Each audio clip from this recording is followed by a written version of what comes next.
Bueno, buenas tardes a todos. Odeón Memory es el título, la traducción de como Oda a Odón de Buen. Es el título que damos pie a esta mesa redonda y también a la inauguración de nuestro archivo. Los cuatro ponentes que hoy nos acompañan son investigadores y científicos muy relevantes en sus respectivos ámbitos profesionales y particularmente lo que podríamos denominar el universo odoniano.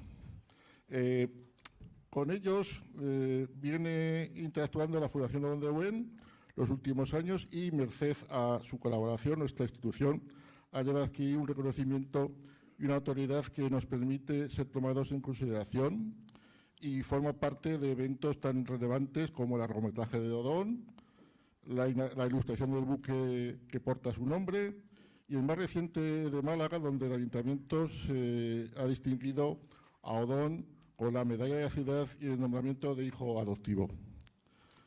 Contamos con la presencia de Antonio Calvo Roy, está con nosotros en calidad de periodista científico, biógrafo de Odón y divulgador impenitente de la causa odoniana. Bienvenido. Contamos también con Balbina Fernández Astasio, doctora en Ciencias Biológicas por la Universidad Complutense de Madrid. Nos acompaña por sus investigaciones llevadas a cabo sobre el doctor Sadí de Buen Lozano, hijo de Odón y eminente parasitólogo. Bienvenida. También con Pere Oliver Reus, licenciado en Ciencias Biológicas, fue investigador del IEO y es director del Centro Oceanográfico de Baleares. Acaba de publicar un libro que titula el título español del Instituto Español de Oceanografía, Una institución maldita. Bienvenido. Ya nos dirá. Y para finalizar tendremos a María Gómez Ballesteros, licenciada en Geografía, máster en Geología Marina, en la actual es vicepresidenta adjunta de la organización del CSIC. Bienvenidos todos. Agradecer también la presencia de María Jesús Lázaro, que es la delegada del CSIC en Aragón. Bienvenida. Agradecer a todos nuestros ponentes, también, como no, al trabajo que realiza la Fundación con su director, con Javier a la cabeza, con Anabel, que son el alma mater de esta Fundación. Sin ellos sería todo esto imposible. Y agradecer también, de una manera también especial, a los que nos gustan los dulces, agradecer a Esmaha Zuarji, no sé si lo he dicho bien, que es la madre de Somilla. Ella nos ha preparado unos estupendos dulces que luego más tarde degustaremos allí en el colegio, en la Fundación Odón. Muchas gracias y empezamos ya con Javier Cabo, cuando quieras. Muchas gracias, alcalde, muchas gracias a todo el mundo por haber venido. Gracias, estoy seguro que hablo en nombre de todos, a Javier y a Anabel de la Fundación por organizar este acto. Vamos a hablar de los archivos y vamos a procurar ser rápidos, aunque solo sea por ir a degustar esos dulces de dentro de un ratito, que seguro que son estupendos. Yo voy a hablar primero un poco de los archivos y después vamos a ir viendo espacios concretos en el trabajo de cada uno de nosotros. Balbina hablará de algo más específico y es sobre todo el paludismo. Es la experta, en singular y femenino, de paludismo en España. Hizo una tesis extraordinaria sobre el asunto. Ahora diré algo más. Después veremos algo sobre el IEO y un momento concreto de la historia con Pere Oliver, que trabajó en el Instituto Oceanográfico durante mucho tiempo. Y, por último, María, que es también investigadora del Instituto, del IEO, desde hace ya mucho más tiempo de lo que parece, a juzgar por su aspecto, y nos va a hablar también de cuál es la razón de ser y por qué sigue siendo relevante que existe, que haga lo que hace el Instituto. Y a mí, en primer lugar, me gustaría traer a colación una cita de Borges. Borges dice: de los diversos instrumentos que ha creado el hombre, el más asombroso, sin duda, es el libro. Los demás son extensiones de su cuerpo. El microscopio, el telescopio, son extensiones de su vista. El teléfono es una extensión de la voz. Luego tenemos el arado y la espada, extensiones del brazo. Pero el libro es otra cosa. El libro es una extensión de la memoria y de la imaginación. Bueno, los archivos son también una extensión de la memoria y probablemente también de la imaginación. Y es importante que se conserven, que haya archivos. Los archivos tampoco eran como ahora. Por ejemplo, para consultar la prensa de la época había que ir a la Biblioteca Nacional y mirar periódico por periódico en un microfilm, que es un instrumento casi de tortura tremendo, porque hay que ver en una pantalla que se ve fatal y había que ver el periódico entero y ver qué noticia había ahí, en fin, pequeño tamaño, te dejabas la vista, viendo qué noticias eran las que te podían interesar. Hoy, la hemeroteca digital, que es una joya fantástica, permite hacer todo eso desde el ordenador de casa sin ningún problema y con búsquedas. Uno teclea en la hemeroteca municipal el medio que quiere, el año que quiere o lo que quiere buscar y aparecen todas las referencias. En esto yo he tenido la suerte de hacer la biografía, como decía el alcalde, de Odón de Buen, que afortunadamente se llama Odón de Buen y no Pedro Pérez. Y hay muchísimos Pedro Pérez, pero muy pocos Odón de Buen. Por lo tanto, es más fácil hacer la recolección. Ahora que estoy con la de Sadí de Buen, pues he visto que Sadí hay 3. Sadí de Buen, Sadí Carnot, que fue presidente de la República Francesa, y un Sadí más a que no sé cuántos, que era un deportista de los años 20, que aparece un poco en sesiones de halterofilia. Y así ve uno ese tipo de cosas. Pero la importancia de los archivos es fundamental para poder hacer este trabajo. Y por eso yo creo que es muy relevante que la Fundación Odón de Buen quiera tener esa tarea de hacer un archivo. Somos en España poco cuidadosos, por utilizar una palabra suave, con los archivos. Nos contaba Pera hace un ratito que él había encontrado en los años 70, en unas obras que se hicieron en el Instituto Oceanográfico de Palma, tratados, digamos que con mucho descuido, algunos documentos. En Madrid. Tratados con descuido, algunos documentos que sin duda merecerían estar en un archivo. Se ve con mucha frecuencia. No hay, tenemos un ejemplo palmario. No tenemos en España un sitio web de Cajal como el que existe, por ejemplo, en Inglaterra, en Cambridge, sobre Darwin. Darwin Online, donde encuentras todo lo que quieras buscar sobre Darwin. Cuando digo todo, es todo, todo. Todas las cartas, todos los libros, todo. No ha sido posible hacer en España una cosa equivalente con Cajal. Y es sin duda el científico más importante que hemos tenido aquí, el que creó una escuela enorme y cuyos trabajos siguen siendo extraordinariamente citados.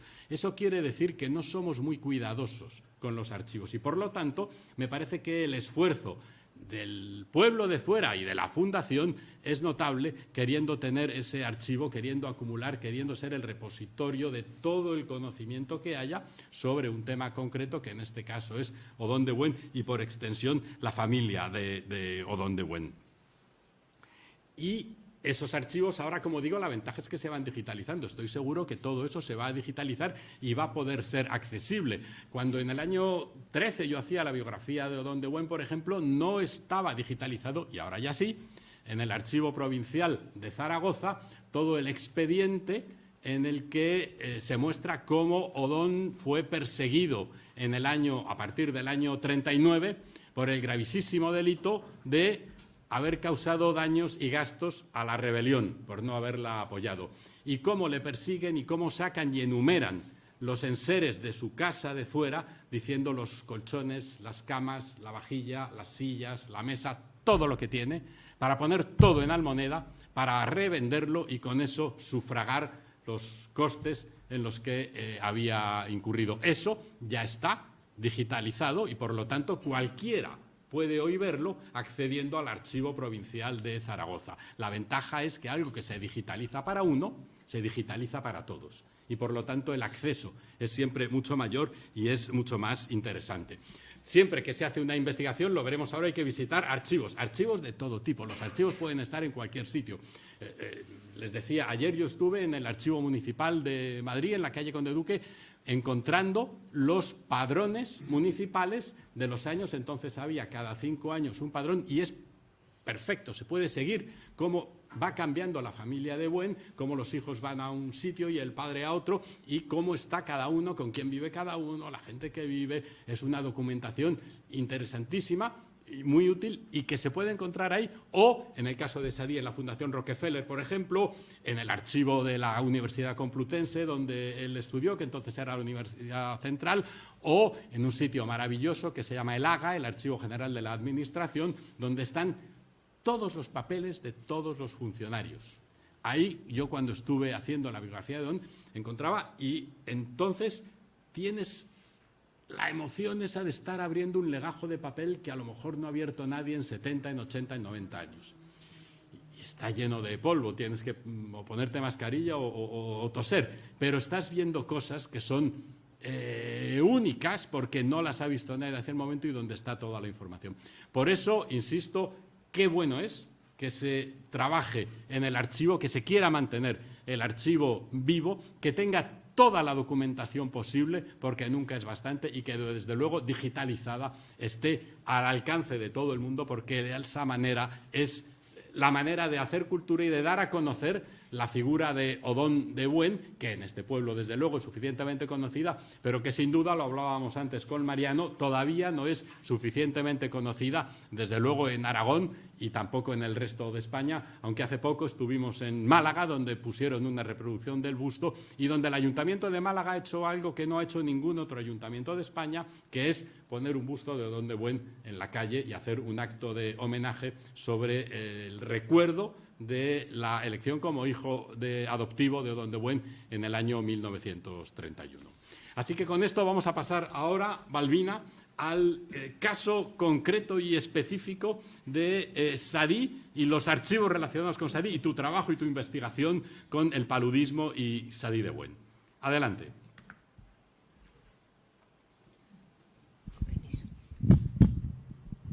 Buenas tardes. A ver, yo no estoy tan ducha como Antonio con los micrófonos. Buenas tardes, muchas gracias a la Fundación Odón de Buen por su amable invitación y a todos y a todas por su presencia. Me parece fundamental, como ha comentado Antonio, la importancia de resaltar los archivos. Efectivamente, son muchos años, meses de consultar legajos, archivos, fotografías, muchos años los que pasamos para realizar una búsqueda, una información mínimamente rigurosa. Para ello necesitamos muchos años, como ha comentado anteriormente Antonio, de investigación.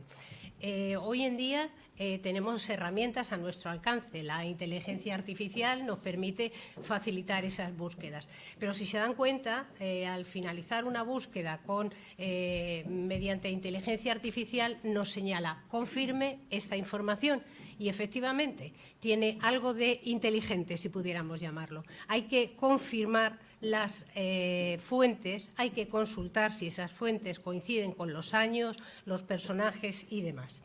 En mi caso, la aproximación a este campo ha sido desde mi formación en ciencias y desde la memoria. En concreto, desde mi tesis doctoral, que tenía una parte de investigación historiográfica. Trataba de investigar partiendo de los tratamientos empleados en la cura del paludismo hacia cómo había sido la erradicación de esa enfermedad en España. Quiénes habían sido sus investigadores, si es que lo sabía, y cómo habían trabajado. Cuando trabajé, después de muchos años, me encontré, entre otros, con la figura de Sadí de Buen Lozano. Cuando hablamos de él nos viene a la memoria nostalgia. Nostalgia porque no pudo terminar con sus investigaciones y en ese fatídico año de 1936 murió asesinado, y queremos poner en valor esa memoria. Su familia. A ver si soy capaz de que funcione esto. Sí, ustedes lo ven. Su nombre, este nombre de Sadi, como ha comentado anteriormente Antonio, quizá pudo estar relacionado con el tercer presidente de la República Francesa, Sadi Carnot. Fue el presidente de la República Francesa más popular y se hizo especialmente famoso en la Exposición Universal de París en 1889, en la que se implantó la Torre Eiffel. La Torre Eiffel era el arco que daba paso, que era el arco de ingreso a la Exposición Universal.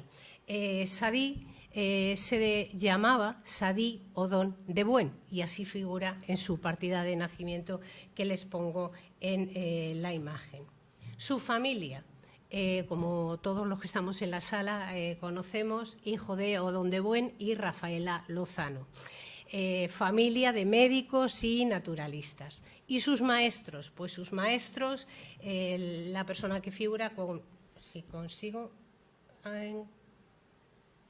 utilizar el puntero, el profesor Gustavo Pitaluga, médico de origen italiano que trabajaba en España, trabajó un joven apoyado por Cajal, al que Odón acomodó en su laboratorio.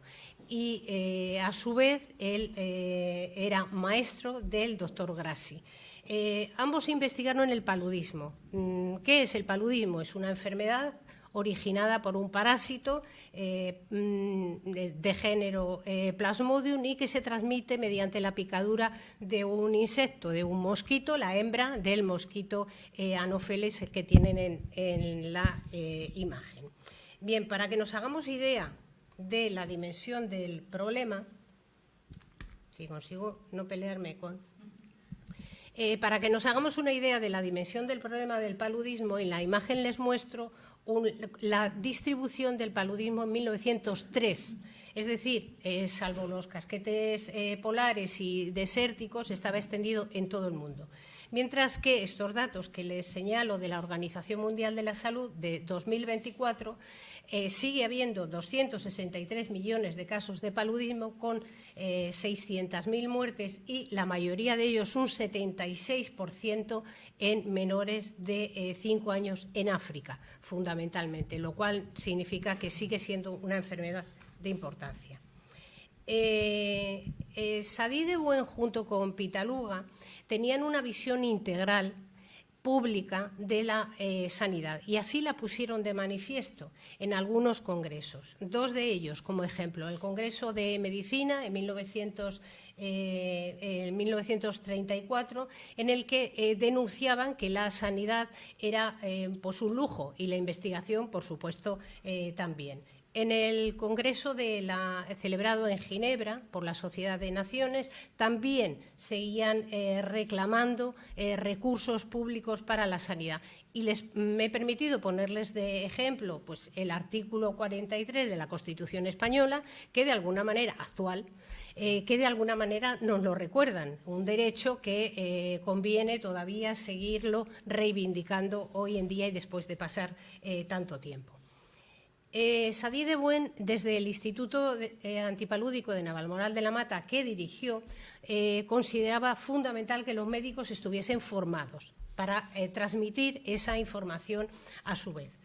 Algunas imágenes de algunas promociones de médicos nacionales y esta es a nivel internacional. Y, por supuesto, quiero poner de manifiesto la presencia de dos mujeres médicas, malariólogas, Odulia Fons y Cecilia García de Cosa, muy olvidadas y además invisibilizadas como la mayoría de las mujeres, de hecho en la actualidad seguimos invisibilizadas. Sadí de Buen y el doctor Gustavo Pitaluga participaron con la Sociedad de Naciones. Cuando se crea la Sociedad de Naciones no solamente se preocupa de participar en fomentar la paz, sino que también realiza una labor de fomento de la higiene y del paludismo en especial. Realizaron una visita a España, una visita muy interesante desde el norte hacia Córdoba, acompañándoles Sadí de Buen, y desde Córdoba hacia Barcelona con la compañía del doctor Luengo. ¿Qué visitaron? Pues visitaron las zonas palúdicas por excelencia en España en los años 20 del siglo XX. Aquí les muestro pues, algunas zonas de Extremadura. El paludismo abundaba, sobre todo en zonas encharcadas, donde se reproducían pues, las larvas de los mosquitos. Aquí tenemos algunos funcionarios que trabajaban repartiendo quinina y también aquí algún funcionario muy interesante de la época, como las gambusias, peces que devoraban estas larvas de mosquitos. No solamente participó el doctor de Buen en estos viajes en España, sino que también lo hizo fuera de nuestras fronteras. Dos imágenes de sus visitas como miembro de comisionado por la Fundación Rockefeller en Italia, en Ostia y en Fiumicino. Aquí había otra forma de trabajar contra la malaria y que era saneando los canales, evitando que hubiese vegetación y que las aguas corriesen de forma limpia. Algunas imágenes también de un viaje que hizo a la India, a la Escuela de Medicina Tropical y al Hospital Carmichael Anejo. Estas imágenes que les muestro fue en un viaje que hizo al Congreso de Medicina Tropical de El Cairo, y también imágenes de los enfermos, sobre todo hombres, esperando que les reivindicó, porque las mujeres, lógicamente, pues no se trataban desde el punto de vista sanitario, y el río Nilo. En aquel momento algunos especialistas consideraron que era interesante estudiar el paludismo de forma aislada, no en este conjunto de enfermedades tropicales, y decidieron que hubiese congresos exclusivamente de paludismo. De tal manera que hicieron el primero de ellos en 1925 en Roma, el segundo en Argel en 1930 y estaba previsto que el tercer Congreso Internacional de Paludismo fuese en Madrid en 1936. Presidido por el presidente de la República. El comité organizador lo presidiría Gustavo Pitaluga y formaría parte de él el doctor Sadí de Buen. Se publicitó, como no puede ser de otra forma, no solamente en las sociedades científicas, sino en la prensa diaria. Esto, por ejemplo, son unas imágenes del ABC de la época, pero las informaciones comenzaban a plantear dificultades. Estamos en el año 36, los trabajos de preparación del Congreso continuaban, se iba a hacer un homenaje a los botánicos españoles, botánicos que describieron las quinas, este billete que desgraciadamente a la mayoría de los que estamos aquí nos resulta familiar, lo digo por la edad, y poco a poco las informaciones empezaron a ser contradictorias. Finalizó con un aplazamiento de este congreso. El congreso no tuvo lugar. Hubo un levantamiento de los generales contra el régimen legítimamente establecido y el comienzo de la guerra civil. El siguiente congreso se celebró en Ámsterdam. Cuando en el inicio del congreso el presidente en aquel momento recordó que el doctor Sadí de Buen no había podido acudir a este congreso de Ámsterdam porque el destino había sido fatídico, había sido un destino trágico para él.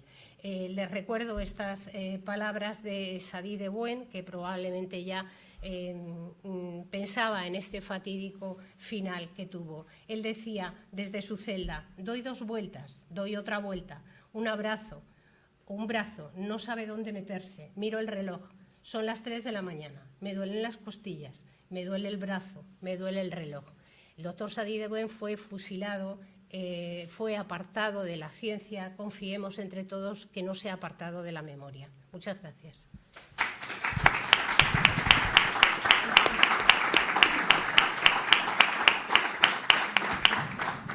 Muchas gracias, Balbina. Vamos a dar un salto ahora y nos vamos de la anófeles, de los mosquitos, del paludismo al lío. Y nos preguntamos si es una institución maldita. Pere, yo creo que no, una institución que 110 años después sigue funcionando y sigue bien, pero tus razones tendrás para decir lo que vas a decir. Adelante. Olvidémonos del título. Olvidémonos del título porque, bueno, este es el libro. Lo primero que quiero decir, yo no sé si... Lo primero que quiero decir es que agradezco mucho a la Fundación porque me ayudó a que este libro viera la luz. Agradezco mucho a Antonio su prólogo, a Juan Antonio Camiñas, que no está aquí también, a la presentación de Javier, que hizo la presentación también del libro, y también tengo que agradecer a la Fundación. He estado desde el lunes aquí en Zuera. Fantástico, me ha encantado, he sido feliz en este pueblo. He estado con Mariano, que yo si me pudiera quedar con él con nuestras tertulias, no te digo, incluso hoy comiendo nos lo hemos pasado fenomenal, es una fuente de sabiduría, sabe todo y me ha aclarado muchísimas cosas. Bueno, dicho esto, no sé cómo pasa esto. Bueno. El libro, La vida de Odón de Buen, a mí me gusta separarla. Odón de Buen tiene una época formativa riquísima. He estado leyendo esta semana Las cartas a un labrador, que es una maravilla. Es la primera época, yo la cierro en la Fragata Blanca o la podemos cerrar cuando se va a la Universidad de Barcelona. Con 31 años llega a la Universidad de Barcelona. En esa época es el nacimiento del laboratorio biológico marino de Portopí. Tengo mucho escrito sobre esto, no va de esto el libro, sino que el libro va de la época siguiente, cuando llega a Madrid, 1911, con 51, bueno, debe ser con 48 años o así, pero en 1914 crea el Instituto Español de Oceanografía con 51 años, y a partir de entonces, durante 22 años, además, aparte de que hace otras muchas cosas, dedica muchos esfuerzos al Instituto Español de Oceanografía. Luego viene la Guerra Civil, lo hemos dicho, la dictadura, la cárcel y el exilio. Hago un resumen de todo esto. Toda esta parte, lo que se cuenta en el libro, la construimos con un compañero del instituto, Jesús Crespo, y luego otro compañero, Guillermo de Santiago, acudiendo a la Administración General del Estado en Alcalá de Henares un montón de veces porque no te dejan ni fotografiar ni nada, solo lápiz, no puedes usar bolígrafo, en aquella época no podíamos usar, y teníamos que escribirlo todo a lápiz. Lo hicimos así, ordenamos todo y revisamos todos los expedientes del instituto, porque nuestra intención era citar a todos los que acompañaron a Odón de Buen en su inicio. Aquí tengo algunos, porque una vez un compañero muy querido mío del CSIC, con el que he trabajado mucho, un día me preguntó: oye, ¿tú sabes si Odón de Buen era doctor? Yo me escandalicé, porque no Odón de Buen, José Giral, sus hijos, los hermanos Ferrer y otros muchos eran catedráticos, doctores y catedráticos, pero se hizo correr la voz de que eran unos don nadie, que habían montado una historia del oceanográfico.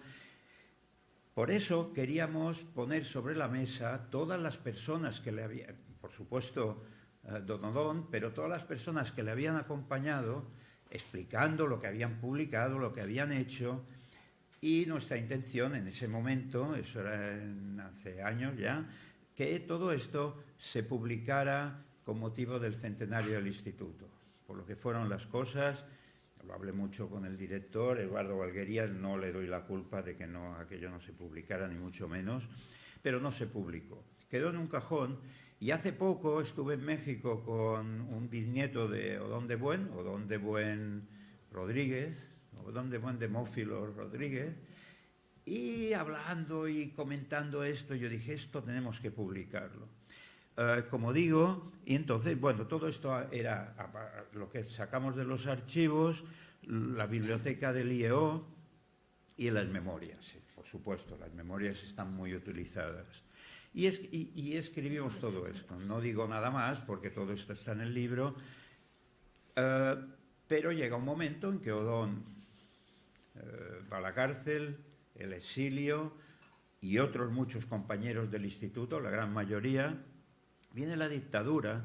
La dictadura del instituto yo lo llamo la época de los almirantes. La verdad es que el instituto, es que he buscado antes exactamente, cuando se creó el CSIC, no tengo nada contra el CSIC, cuando se creó el CSIC, el entonces secretario general del CSIC, José María Albareda, textualmente dijo que no era viable, dadas las circunstancias políticas y sociales del país, integrar al IEO. El IEO, también lo he oído esto textual de personas, era un nido de rojos, fíjate, los habían echado a todos y los que no los habían echado los habían expedientado, pero incluso los que se quedaron, que no les encontraron nada, los consideraban un nido de rojos, ¿no? Entonces viene la época de los almirantes. Los almirantes hay que reconocer que supieron mantener el instituto a flote. No caigamos en clichés raros, sino que el instituto siguió funcionando precariamente y lo único que hay de Odón, porque Odón fue borrado, no hablamos ahora de la Universidad de Barcelona, pero también, solo hay una necrológica del almirante Rafael García Rodríguez, director general entonces del IEO, una necrológica cuando murió Odón. Una persona muy respetable, el almirante Rafael García Rodríguez. De esa época yo también encontré la correspondencia que había mantenido mi tío Miguel Masurtí Alzamora, que curiosamente era investigador del instituto, pero también en ese momento, eso lo comentaré un poco después, era profesor de investigación del CSIC. Y otras muchas, o sea, que el CSIC y el IEO, aparte del problema, digamos, oficial, sí que los investigadores seguían una colaboración intensa, bueno, pues de su correspondencia con todos los compañeros del instituto también hay mucha referencia en el libro.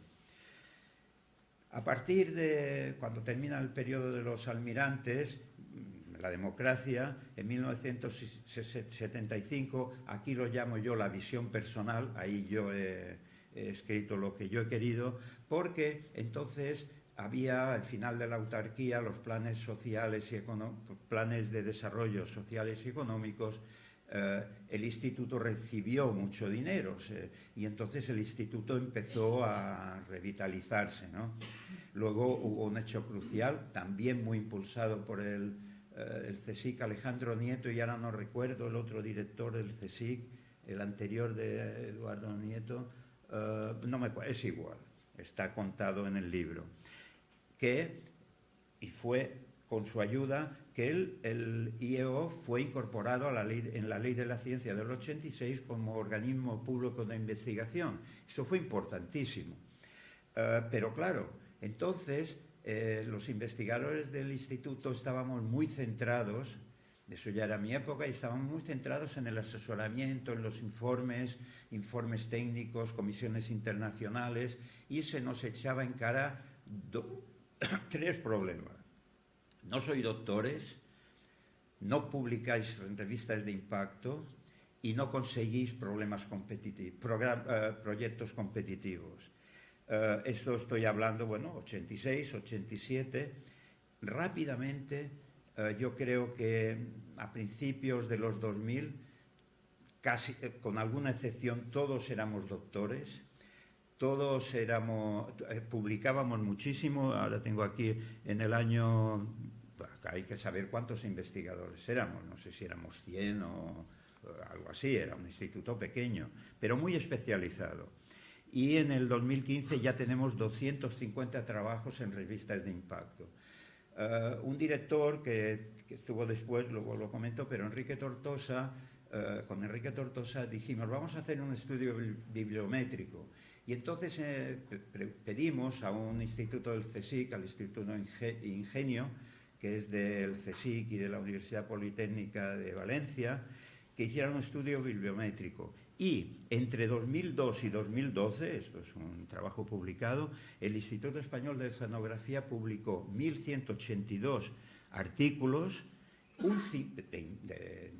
de impacto y un 50% de ellos en el primer cuartil de impacto. O sea, rápidamente, porque el trabajo que se hacía era de calidad y rápidamente lo corregimos, no discutimos. Todo el mundo hizo el doctorado, nos pusimos a publicar y nos pusimos a conseguir, yo sobre todo en mi laboratorio, en los últimos años de su carrera vino a trabajar con nosotros el doctor Vives, no sé, Paco Vives si lo conocéis, pero era un profesor del Instituto de Ciencias del Mar, profesor de investigación, y nos enseñó cómo teníamos que hacer los proyectos y en poco tiempo llegamos a tener tantos proyectos financiados que el instituto fue incapaz de gestionar con la administración que tenía.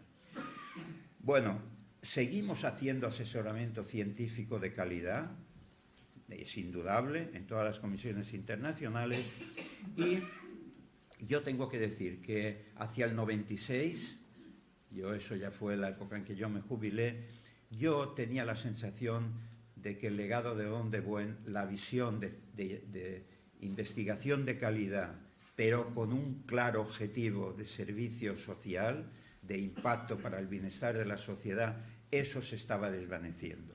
El del 2015, yo ya estaba jubilado, yo ya lo llamo la tormenta perfecta. No sé cómo voy de tiempo. Mal. Medio minuto. Un minuto.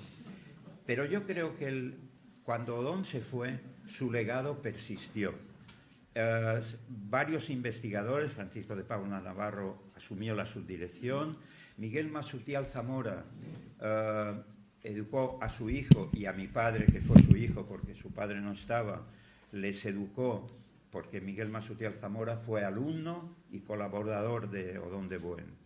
En Málaga, en Vigo, en Canarias, en Santander, en todos los sitios quedó gente con la visión muy clara que tenía Odón de Buen. Eso siguió Fernando Lozano, por supuesto, que era su sobrino, también estaba ahí. Pero llegó un momento que, como he dicho antes, y ya para no perdernos, el instituto se vio sobrepasado porque la administración era incapaz de gestionar. Yo tuve proyectos de 4 años que cuando acababa el proyecto no había conseguido contratar a la gente que estaba en el proyecto con el dinero. Bueno, esto lo habéis vivido. Y bueno, pero vivíamos de proyectos anteriores una rueda terrible que llegó un momento que fue insostenible. Es lo que yo llamo la tormenta perfecta. Se sucedieron Octavio Llinás, Concha Soto, luego vino Enrique Tortosa, un esfuerzo increíble. Yo trabajé con Enrique muchísimo, pero era imposible. Y Eduardo Valguerías, que yo ya les llamo, que se enfrentó con la tormenta perfecta, que ya era imposible. Solo quiero decir una cosa al final. Yo, cuando acabé mi carrera, el último año de mi carrera, tenía que hacer una tesina. Es este cuadro que tengo aquí. Yo tenía que hacer una tesina y fui al instituto a trabajar, hice sobre el crecimiento de la dorada del Mar Menor y trabajé con doña Emma. Doña Emma Bardán, licenciada en 1920, había ingresado en el instituto en el 22, con 24 años como investigadora como éramos nosotros. Y cuando yo conocí a doña Emma, era ayudante de laboratorio. Yo esto es algo que quiero mirar con más detalle, pero es posible que la degradaran como investigadora. Doña Emma me ayudó muchísimo, claro, estaba a punto de jubilarse, tenía 70 y algo, y claro, me acudió como un hijo o un nieto. Pero yo hice toda la tesina durante año y pico, del último año me la dirigía el profesor Bernis, que era mi catedrático de vertebrados, pero quien me ayudó fue doña Emma. Y íbamos a Mar Menor, cogíamos doradas, cogíamos las escamas, calculábamos, y me enseñó todo eso. ¿Cómo es posible? Ahora yo luego lo he pensado, era ayudante de laboratorio. Y doña Mercedes, que era la mujer de Francisco de Paula Navarro. Curiosamente, fíjate la calificación que tenían estas personas. Había hombres, parientes, que no tenían el bachiller. Para ser preparador, ayudante de laboratorio, te exigían el bachiller. Ellas eran preparadoras y los otros no tenían el bachiller y eran preparadores. Nunca doña Emma protestó nada, yo no lo recuerdo porque supongo que Bueno, aquí la tenéis, con el príncipe de Mónaco, Álvaro de Miranda, director en Málaga, y Odón de Buen. Y aquí la tenéis con Odón de Buen y Luis Bellón, que era su marido. Es increíble esto, ¿eh? Bueno, perdona. Pues muchas gracias. Perdona. Muchas gracias, Pera.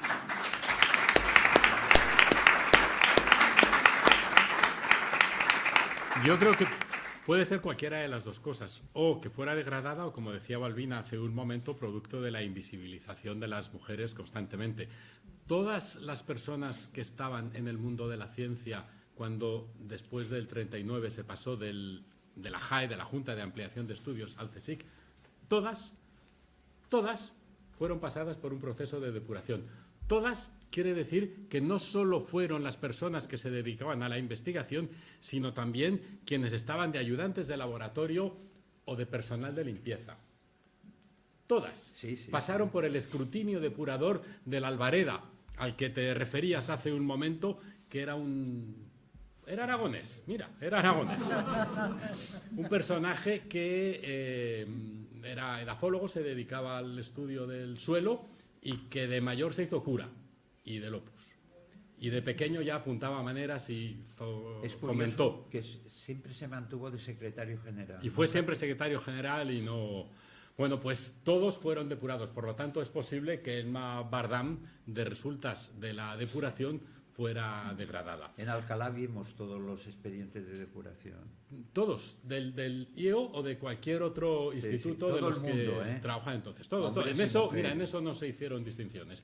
Vamos a pasar ahora a la segunda parte. Hemos visto a una bióloga que ha hecho historia, a un oceanógrafo que nos ha contado también una historia. Vamos ahora a la geología, que es otra de las patas del IEO y que ha ido cobrando fuerza. Pero yo creo que María Gómez Ballesteros nos va a contar algo más, no solo de la geología, sino también una visión más genérica de el IEO, Odón de Buen, qué hace, cómo está ahora y por qué.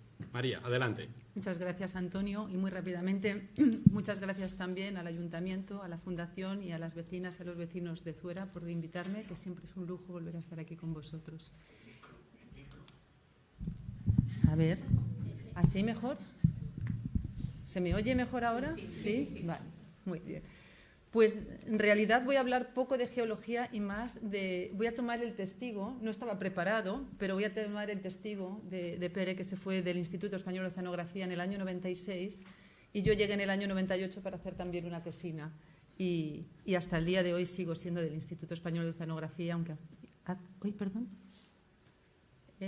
Perdón, que está aquí el ratón. Y vamos a ver un poco, a lo mejor, cómo ha sido esa evolución. Quiero empezar hablando un poco, para contextualizar, de los océanos. Estamos en Zuera, como decíamos, el padre de la oceanografía, Odón de Buen, vino de un pueblo en el que no había mar. Y entonces ahora mismo aquí quiero traer otra vez el contexto de los océanos. Nos llamamos el planeta Tierra cuando somos un planeta en el que más de las 3/4 partes del planeta es agua, es océano. Muchos mares conectados por un único océano, y sin embargo estamos acostumbrados a ver el globo terráqueo como se ve ahí y no como se ve en el otro lado, que es el mapa del océano realmente.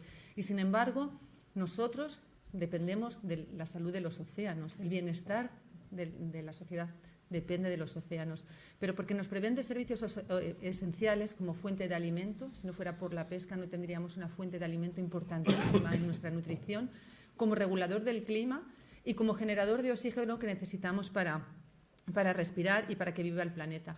El océano es imprescindible para la vida, es imprescindible para la reserva del planeta, para el bienestar del planeta y para el bienestar de la humanidad y para el bienestar social.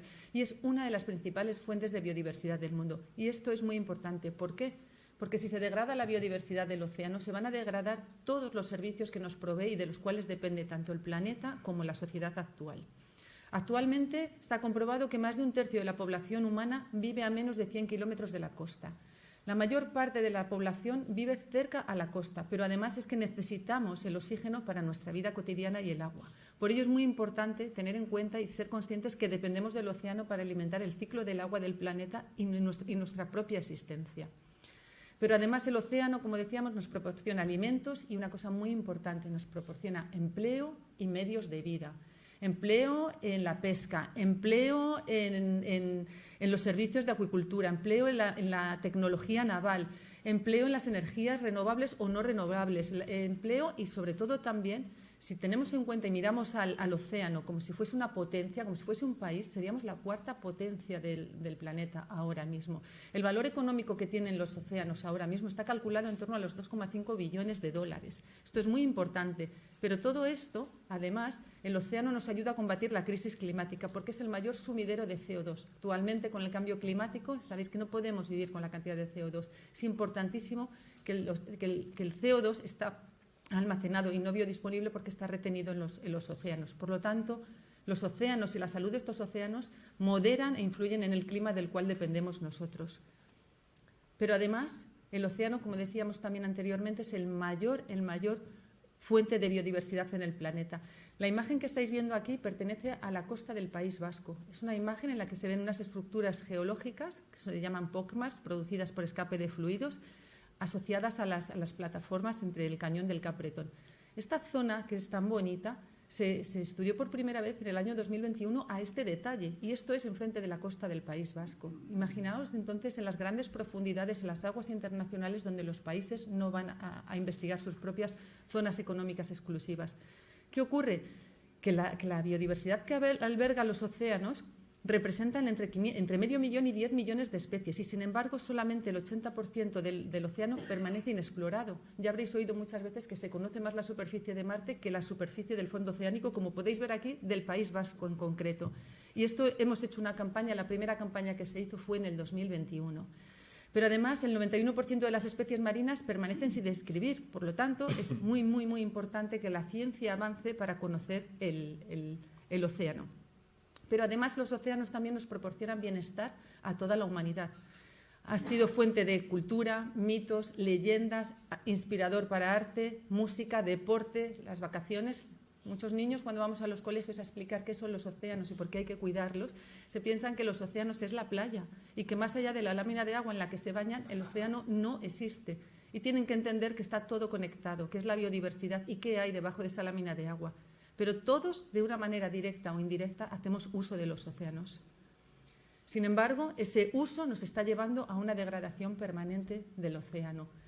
El uso, por el efecto de los seres humanos, generan presiones y amenazas como la sobreexplotación del océano a partir del turismo poco sostenible, lo que ha ocurrido en la laguna interior del Mar Menor, debido a la eutrofización por el aumento de los nitratos que llegan. Podéis ver ahí unas imágenes de los episodios que hubo de mortandad de peces. Podemos ver también ahí un emisario, los emisarios incluso en Palma de Mallorca. Hemos estado trabajando con el Instituto Español de Oceanografía y con el SEPRONA por delitos contra el medio ambiente, en este caso contra el océano, porque las depuradoras públicas no limpian correcta ni adecuadamente, están vertiendo continuamente contaminación al mar. Y esto ocurre en muchísimos sitios. Accidentes como el Prestige o, como vemos ahí, las especies invasoras como el cangrejo azul. Todo esto pone en peligro la sostenibilidad de los ecosistemas de los océanos. ¿Qué ocurre para poder hacer un uso sostenible del océano? Porque dependemos de él, no solo de manera vital, sino también económica y social, pues que hay que hacer una explotación sostenible. Y para hacer esa explotación sostenible tenemos que conocer en profundidad cuáles son los océanos, los ecosistemas, el funcionamiento. ¿Para qué? Porque solo desde el conocimiento científico podremos asesorar para preservar los océanos que necesitamos. El asesoramiento científico, como decía Pere, se ha venido realizando en el Instituto Español de Oceanografía y siempre debe de ser basado en el mejor conocimiento científico. No podemos proteger, ni podemos conservar, ni podemos cuidar, ni podemos tomar medidas si no conocemos lo que estamos estudiando. Por ello, el Instituto Español de Oceanografía debe hacer investigación para poner encima de la mesa todo el conocimiento marino para que aquellos que tienen que establecer las medidas o la gobernanza de los océanos estén de acuerdo al mejor conocimiento científico, que es el que va a garantizar que las medidas sean lo más correctas posibles. Todo esto se ha puesto de manifiesto en las Naciones Unidas, que declararon el decenio de las ciencias oceánicas desde el 2021 hasta el 2030 con el lema «La ciencia que necesitamos para el océano que queremos». Pero ¿qué ocurre? Que para esa ciencia tiene que abordar una comprensión de la estructura, función y dinámica de los ecosistemas marinos y sus interacciones. Y esto se logra a partir de las ciencias marinas y de la investigación marina, a partir de las observaciones y estudios de las propiedades físicas, químicas, biológicas y geológicas. Es decir, lo hacemos desde una visión interdisciplinar, abordando integradamente la biología, la física, la química y la geología marina. Pero esto no lo ha descubierto ni las Naciones Unidas, proclamando el decenio de las ciencias oceánicas, ni los investigadores que estamos actualmente investigando en todos los organismos de investigación de todo el mundo. Esto, el padre de la visión interdisciplinar fue Odón de Buen. Es decir, la metodología de investigación para conocer el funcionamiento de los océanos, al partir del cual asesorar para que podamos mantener la necesidad que tenemos y la vinculación con la sociedad actual y con la humanidad, esta metodología, quien la diseñó, quien la creó y quien la impulsó fue Odón de Buen. Odón de Buen decía que la ciencia aplicada tenía que estar al servicio de la sociedad, tenía que hacer mejorar el progreso de la sociedad, impulsar la economía y el bienestar social. Hoy en día esto lo llamamos economía azul, pero la economía azul es un término moderno que le hemos dado a algo que Odón de Buen hace más de 110 años ya puso en sus escritos. De igual manera, el enfoque integral, integrando la biología, la química con un carácter interdisciplinar. Esto ya lo puso Odón de Buen sobre sus libros y lo puso en práctica a través de las observaciones directas del campo. Es decir, con Odón de Buen fue la primera vez que los laboratorios pasaron al mar. Se acabó solamente el estudio teórico de las disciplinas desde las aulas de la universidad y fue quien puso en práctica las observaciones marinas con las expediciones científicas y la observación directa para la toma de datos desde el mar. Pero además institucionalizó la ciencia marina, creando en 1914 el Instituto Español de Oceanografía, siendo padre de la oceanografía no solo a nivel nacional español, sino a nivel europeo, y poniendo a España en la vanguardia internacional de los estudios oceanográficos. Pero además, y por último, puso de manifiesto la importancia de la educación y la divulgación, la formación científica y la divulgación para crear conciencia sobre la importancia del mar en la sociedad. A día de hoy, el Instituto Español de Oceanografía mantiene estos 5 pilares básicos de la visión que tenía Odón de Buen. Es decir, el legado de Odón de Buen no solamente fue la creación del Instituto Español de Oceanografía, tuvo una visión que a día de hoy es la que mantiene la investigación a nivel internacional y a nivel global. El Instituto Español de Oceanografía realiza investigación integral y multidisciplinar a través de 3 áreas del conocimiento: pesquería, acuicultura, medio marino y protección ambiental. Pero además continúa realizando la observación directa y trabajo de campo. Odón de Buen empezó con un barco, ahora mismo el Instituto Español de Oceanografía tiene una flota y acaba de votar el CSIC, el buque Odón de Buen, que es el mayor buque de investigación del Gobierno de España, digno de orgullo para todos los españoles, más de 85 metros destinados con alta tecnología y laboratorios punteros a hacer investigación marina en todas las partes del planeta, incluyendo los polos. Como no podía ser de otra manera, este buque lleva el nombre Odón de Buen. Pero además, Odón de Buen hizo un gran esfuerzo por institucionalizar, esta vez me sale casi del tirón, la ciencia marina. A día de hoy, he puesto aquí algunos de los ministerios a los que el Instituto Español de Oceanografía asesora para la toma de decisiones y de políticas relacionadas con la conservación del mar y sus recursos. A través de la política pesquera común al Ministerio de Pesca, al Ministerio de Transición Ecológica, al Ministerio de Asuntos Exteriores, el Ministerio de Asuntos Exteriores para ampliar la plataforma continental española, al Ministerio de Fomento, hacemos trabajos de patrimonio arqueológico subacuático, rescate de búsqueda de personas, salvamento, apoyo en la erupción de La Palma, apoyo a través de la Comisión de Emergencias del CSIC, en la DANA últimamente con las campañas que se han hecho, y representa internacionalmente a España, al CSIC y al Ministerio de Ciencia, Innovación y Universidades en la mayor parte de los foros y comisiones internacionales en las que se debate sobre el mar y sus océanos y sus recursos. Y por último, el último pilar que Odón de Buen quiso institucionalizar también, la educación y la divulgación, porque la concienciación social y la educación ambiental es importante, porque Odón de Buen siempre defendió el papel de la mujer, tanto en la sociedad como en la política como en la ciencia, y a día de hoy el proyecto Oceánicas del Instituto Español de Oceanografía pone en valor y rescata a todas estas investigadoras que quedaron olvidadas en el pasado, y sobre todo lleva esto a las escuelas, que es algo muy importante, porque en las escuelas es donde va a estar el futuro de mañana, porque los que hoy están estudiando en las escuelas de primaria, mañana serán investigadores o políticos, y ellos tendrán que llevar esta concienciación. El Instituto Español de Oceanografía nació en el año 1914, era un organismo público de investigación hasta hace 3 años, que se integró en el CSIC.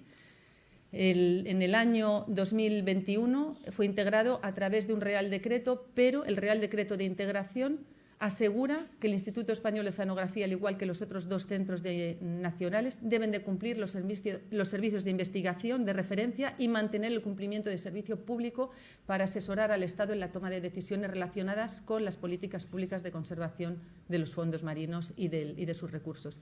Y sobre todo ha habido un cambio en el estatuto del CSIC para que esto se mantenga tal y como queda reflejado en el Real Decreto. En el año 2023, la presidencia del CSIC decidió dedicar una vicepresidencia, la vicepresidencia adjunta de organización, a la coordinación de los centros nacionales para poder materializar esta integración que no había sido nada fácil. Se integraron 3 centros en una institución como el CSIC y actualmente la persona que venía, la presidencia del CSIC, lo que quería era una persona que viniese de un centro nacional para que estuviese coordinando y supiese desde dentro qué es lo que había. Por eso yo ahora estoy como vicepresidenta adjunta de organización del CSIC.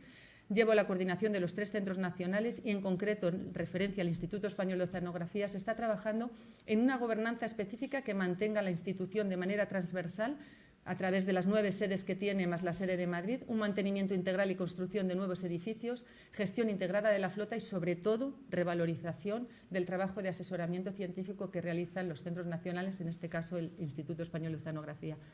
Por último, he querido poner esta foto en agradecimiento cuando se celebró el primer claustro de los científicos del Instituto Español de Oceanografía aquí en el pueblo de Zuera y nos hicieron una visita desde Javier Puyuelo. Muchas gracias.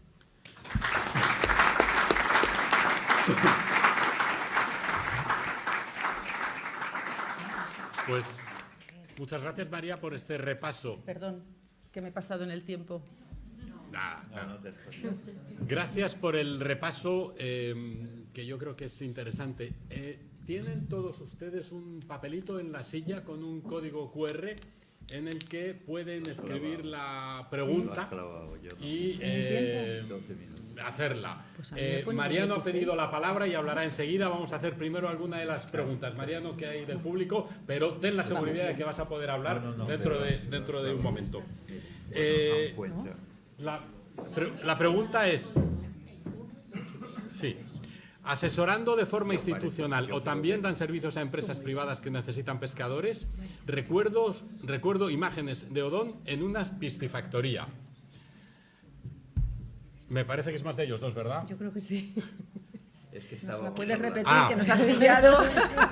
La pregunta es si el asesoramiento que hace el IEO es exclusivamente al gobierno o fuentes oficiales o también puede de forma institucional a empresas privadas que necesiten información sobre pesca. Y recuerda, quien hace la pregunta, imágenes de Odón en alguna piscifactoría. Yo soy un don nadie hoy en día. Eso eres tú. María. Actualmente, como habla de piscifactorías, como os explicaba en la presentación, el Instituto Español de Oceanografía organiza el conocimiento en 3 áreas fundamentales: pesca, acuicultura y medio marino. El área de acuicultura tiene plantas de cultivo. Tenemos en Murcia una ICTS, que es una infraestructura singular en la que se ha conseguido por primera vez en el mundo reproducir en cautividad el atún rojo. Aquí es donde se realizan tanto proyectos de investigación para asesorar al Gobierno de España, para asesorar a la Comisión Europea, y además las empresas que así lo deseen o cualquier otro organismo de investigación puede venir a estas instalaciones a realizar sus experimentos. De hecho, hay contratos con empresas que aprovechan las instalaciones y el conocimiento científico para desarrollar, y es una buena manera de incorporar el mundo de la empresa y el avance tecnológico. Y se mantiene este área, pero además hay una planta de cultivos en Santander, otra en Vigo y otra en Tenerife, donde se consiguió también la patente de la cría del pulpo en cautividad. Complicadísima. Me la sabía. No, digo la patente del pulpo. La tuya no es nada complicado. Pensé que decías la pregunta, digo, no.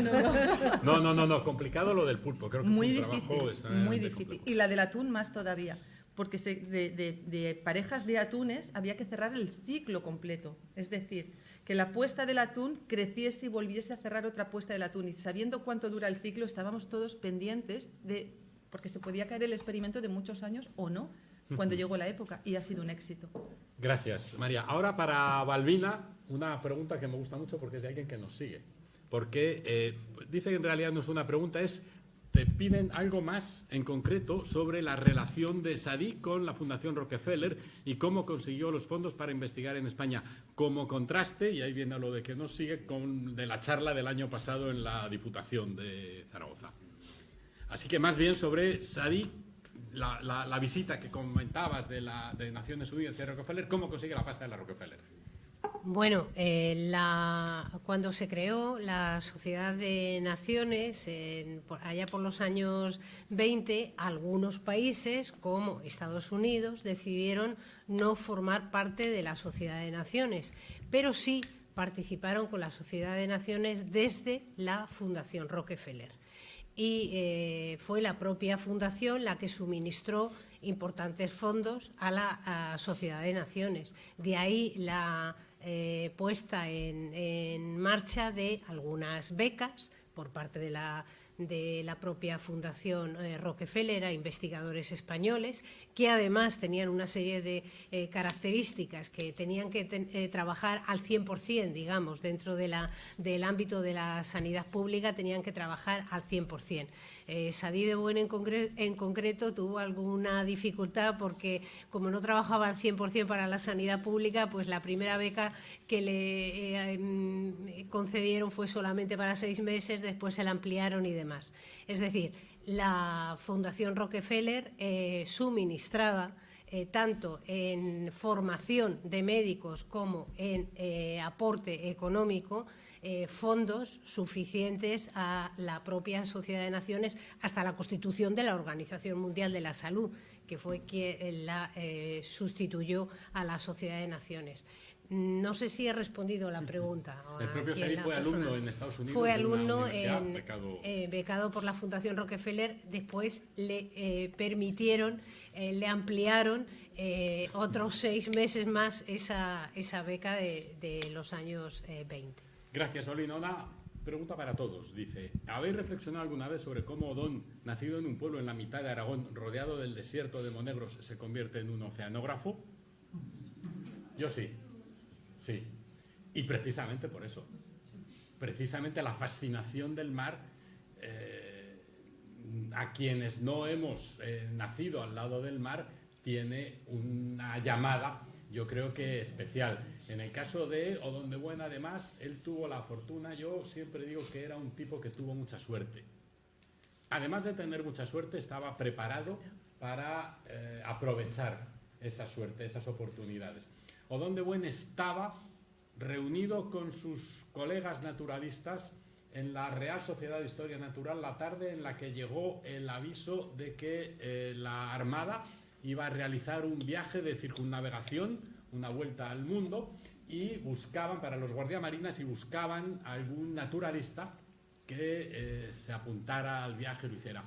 Bueno, Odón de Buen no solo tenía la suerte de estar ahí esa tarde, sino que ya había hecho la licenciatura con premio extraordinario y el doctorado.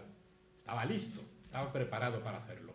Se subió en aquella fragata, la Blanca, de eso se editó un libro fantástico, la Institución Fernando el Católico, a la que nunca agradeceremos bastante todas las publicaciones que hace tan estupendas sobre Odón de Buen, tiene al menos 4 muy interesantes. Una de ellas es el libro que él hizo después de este viaje de Cristianía a Tugurt. Cristianía es como se llamaba entonces Oslo, en Noruega.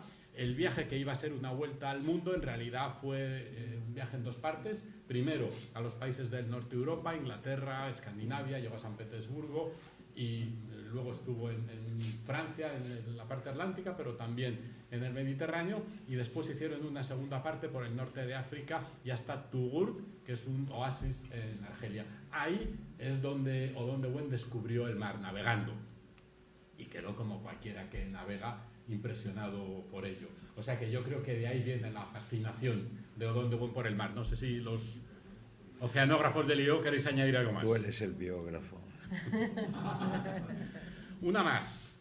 ¿Qué opinan, esta sí es para vosotros, sobre la cría de pescado en granjas de mar? Para el biólogo, no para la No, geóloga. yo estoy jubilado. ¿Qué opino? Entonces te puedes mojar. No, ¿qué opino yo? ¿Qué opino yo? Es fundamental. O sea, la cría o la acuicultura es fundamental para el suministro de pescado, eso no hay duda.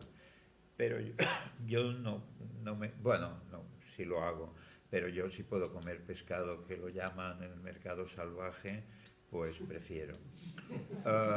En cualquier caso, me hace mucha gracia que en los mercados venden pescado de piscifactorías con un anzuelo clavado, ¿no? Para engañar. Yo no lo sé. Mira, por ejemplo, merluza. Hay una página web de Puerto Celeiro y te llega rapidísimo, una merluza, y eso es fenomenal.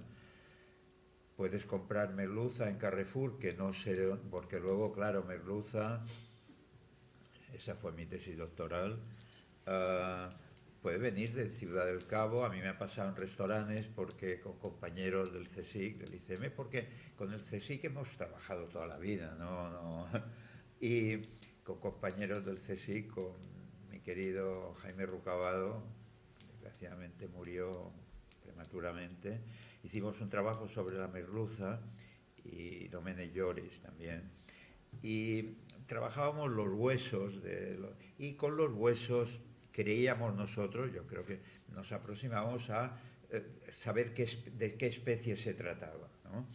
También luego hicimos genética, y entonces nos pasaba a veces que íbamos a un restaurante y nos decían, les voy a poner una merluza del Pincho, y nosotros cogíamos la cabeza y decíamos, esto, merluza de Sudáfrica, pero se enfadaban mucho en el restaurante. Claro, es diferente, y yo no lo sé. Yo no sé si es diferente, pero por lo menos que te digan lo que es. Y luego congelada, también la comemos, y ¿por qué no? Pero claro, no es lo mismo. Una cosa es, bueno, la merluza de piscifactoría no existe, pero congelada sí, de Argentina también, del norte de Estados Unidos, de Sudáfrica, del Cantábrico, del Mediterráneo. Bueno, esto cada uno. Y de piscifactoría igual. Probarla cada uno y elegir, pero es fundamental, ¿eh? La acuicultura es fundamental, necesaria. Hay alguna pregunta más, pero primero Mariano, de forma muy sintética, va a hacer una intervención. Que estas reuniones que tenemos en el centro, o sea, en la fundación, que las hagamos itinerantes, porque todavía es muy desconocido Wen, y podríamos hacerlas como hace la Facultad de Santander, que las hacen la última vez que lo vi yo, la hacían en Huesca. Pues me parece... Pero espera un momento, esto es lo importante.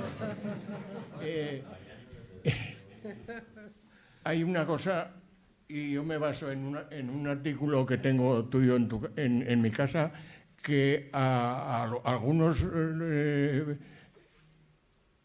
compañeros de él, y no tan compañeros, a Ignacio Bolívar y a Blas Cabrera, les han restituido la cátedra, y podríamos tratar de que a la familia de Wen le devolvieran la cátedra también.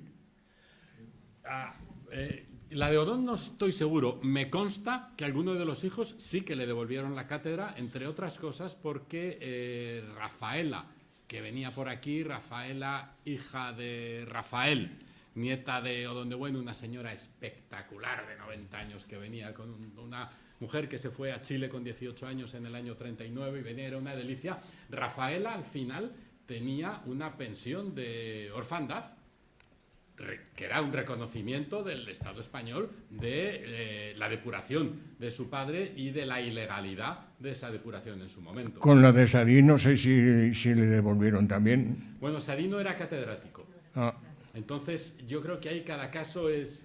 pues eso, la fundación es una de las cosas que teníamos que... En todo caso, sí hacer. que la idea de hacer las cosas fuera puede tener mucho sentido y además enlaza con la siguiente pregunta, que además de agradecer el esfuerzo de todos por fomentar la figura de Odón de Buen, pregunta a María en concreto, ¿cuánto de conocido era Odón, más allá de ser el fundador de la institución? Y yo me atrevería a decir, a veces ni eso. Pues, ¿cuánto de conocido en el ámbito de la investigación? En el ámbito de la investigación Voy a contar, desde el ámbito de la investigación de donde yo vengo y desde el IEO. Desde el ámbito de la investigación, como yo soy geóloga, se conocía poco, muy poco. Yo no oí citar a Odón de Buen en la Facultad de Geológicas. Sin embargo, los compañeros que son biológicos, sí. O sea, los biólogos, sí. Para ellos era el padre de la oceanografía y yo creo que no hay ningún biólogo que haya pasado por la facultad y no supiese quién era Odón de Buen. Ahora, a nivel Instituto Español de Oceanografía, era el gran desconocido porque también cuando llegábamos no se tenía mucha presencia ni se daba la importancia de la figura de Odón de Buen. Tengo que decir que ha sido muy importante en los últimos 10, 15 años, sobre todo el esfuerzo de la Fundación por rescatar la figura de Odón de Buen. Y tu libro. Eso ha sido el renacer y el impulsar que el propio Instituto Español de Oceanografía recoja de nuevo todo el legado de Odón de Buen y lo revalorice. Que se le ponga su nombre a un barco, que se le ponga su nombre a la sala de reuniones del barco, que estemos aquí, que se haya presentado el primer claustro científico del CSIC aquí en unas jornadas que ha reunido a lo que es realmente el legado de Odón de Buen, que éramos más de 100 personas de investigadores del Instituto Español de Oceanografía que vinimos de todas las partes de España donde hay un Instituto Español de Oceanografía. Galicia, Cantabria, Asturias, Baleares, Málaga, Cádiz y Tenerife y Madrid. Para nosotros eso fue volver a los orígenes. No digamos que se cierre un círculo, porque no se cierra, el círculo tiene que estar abierto, pero se tiene que impulsar todavía más. Y de verdad creo que ese impulso ha sido gracias a la Fundación y al acompañamiento de las diferentes direcciones del IEO, que siempre han ido de la mano de la Fundación y lo han impulsado. Sí, yo estoy seguro de ello. Hoy, entre los investigadores del IEO, por el barco y por todo esto que dice María, es una figura conocida. Cuando yo escribí la biografía fueron tan amables en el IEO que, aprovechando el centenario, es decir, en el 2014, me invitaron a muchos de los laboratorios costeros del IEO a presentar el libro. En todos, absolutamente en todos, se me acercaban personas a decirme muchas gracias por contarnos la historia de este señor, de quien no sabíamos nada. Antonio, es la Fundación la que ha recuperado la imagen. Porque doña Emma Bardán, estuve trabajando con ella 1 año y medio, 2 años, nunca me habló de Odón de Buen. Es imposible. Era se implantó el terror, era una persona prohibida. Denostada. Sí. Sí. Se olvidó con mucho ahínco y eso tuvo sus consecuencias. Yo creo efectivamente que con el trabajo de Mariano, de Javier, de las diferentes alcaldías, lo que se ha hecho es notable. Y yo creo que también el sentimiento popular que hay en Zuera sobre Odón de Buen. No hay tantos pueblos capaces de levantar una bandera con un personaje así y agitarla como agita Zuera a su Odón de Buen, y mantiene el centro y hace cosas y se mueve, y a mí eso, visto desde más o menos fuera, me parece que es verdaderamente emocionante, digno de agradecimiento y de todo elogio. Me parece que eso que se hace aquí es una maravilla y está también detrás del conocimiento que hay ahora mucho mayor sobre la figura de Odón de Buen.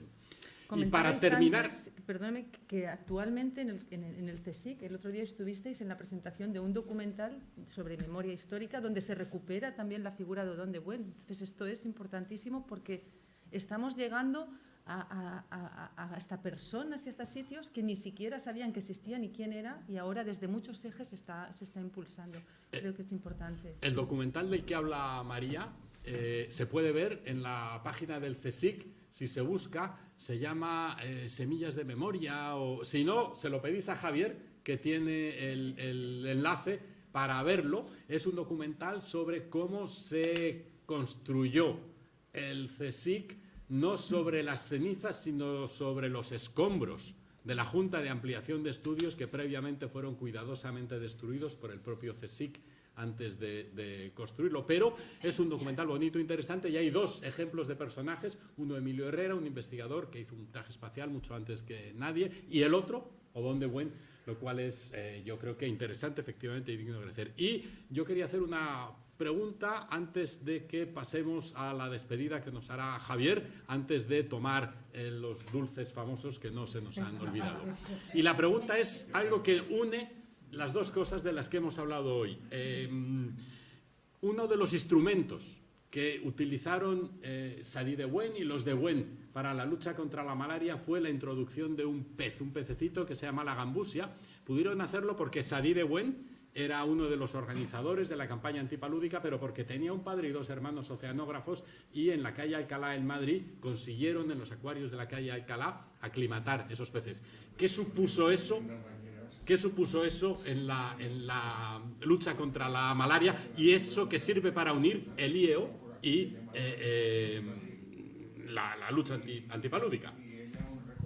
Bueno, la historia, si podemos llamarla de alguna forma, de la introducción de las gambusias fue curiosa. Lógicamente les unió a todos ellos el interés por terminar con esas larvas de mosquitos que vivían debajo de la superficie del agua y que había que exterminarlos. Proceso que puso en marcha, por cierto, la Fundación Rockefeller, el exterminio directamente de los mosquitos, porque la forma de trabajar en España, Europa y la India era el suministro de medicación, mientras que la Fundación Rockefeller, precisamente, y la Sociedad de Naciones lo que buscaba era eliminar el vector. Son dos partes de ese ciclo de la malaria. Entonces, trajeron de Estados Unidos las gambusias, estos peces que vinieron de Estados Unidos en su momento. ¿Qué ocurrió? Que se morían. En España se morían la mayoría de ellos. Y la verdad es que puestos de acuerdo tanto el padre como los dos hermanos oceanógrafos y Sadie de Buen, con una proverbial intuición, decidieron aclimatarlas en el IEO. La información que yo tengo es que las alimentaron con raba de calamar, y los últimos ejemplares los soltaron en Talayuela, en la Fuente del Roble. ¿Qué pasó? Que empezaron a reproducirse de forma tremenda. O sea, la parte positiva es que terminaron con las larvas de mosquitos. La parte negativa, que desplazaron las especies autóctonas. Ellos lo saben mejor que yo, el Cyprinodon, especies autóctonas. Hoy en día la gambusia está considerada una especie invasiva y una especie que hay que eliminar. En aquel momento, como he comentado anteriormente, se consideraba que era un funcionario casi emérito de la lucha antipalúdica, pero la realidad es que es una especie invasiva que se podría haber realizado con especies autóctonas, pero en aquel momento no deja de tener su mérito, naturalmente, la labor que hicieron con las gambusias a lo largo de muchas décadas del siglo XX, y que les une a todos, efectivamente. No sé si quieres añadir algo rapidísimamente. ¿Quieres? ¿Sobre esto? No, está perfectamente explicado. Entonces, no, yo, por supuesto, claro, ellos son los especialistas. Bueno, solo decir que no fue en la calle Alcalá, fue en la calle Fomento.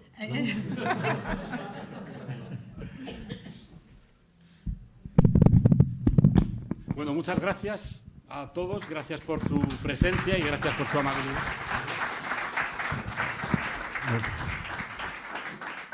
Está con nosotros Daniel Sarasa, que es el jefe de gabinete de la delegación del Gobierno, y le voy a dar la palabra antes de cerrar para que nos diga nos aclare unos aspectos que se nos han olvidado a nosotros.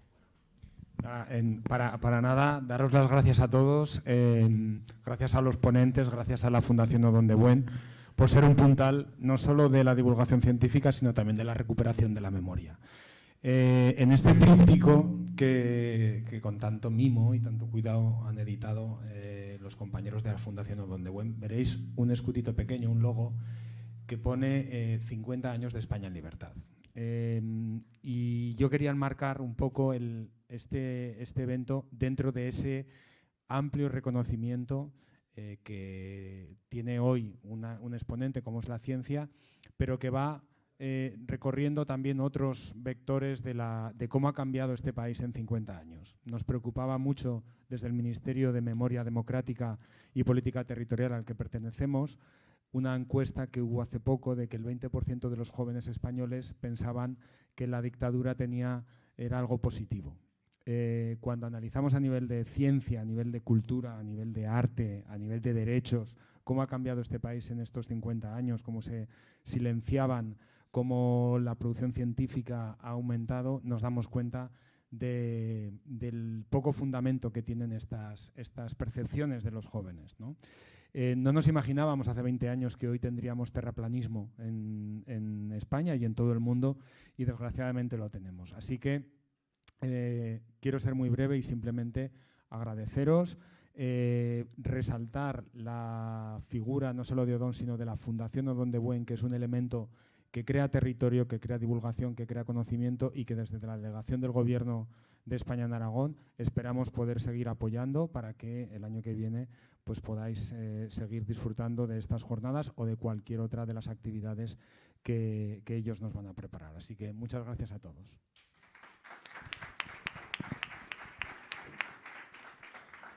Bueno, ya solo nos resta pues agradeceros una vez más vuestra presencia, vuestra generosidad, a todos vosotros por haber venido, y también ahora pues los que tengáis a bien desplazaros hasta el antiguo Odón de Buen, que sepáis que hay una doble exposición ahí, una de fotografías de los 5 años de la fundación, otra en el archivo que estamos, como se ha comentado aquí, estamos comenzando a crear, donde se puede observar también la maqueta del buque Odón de Buen, etcétera, y donde hay un aperitivo donde además de dulces hay salados.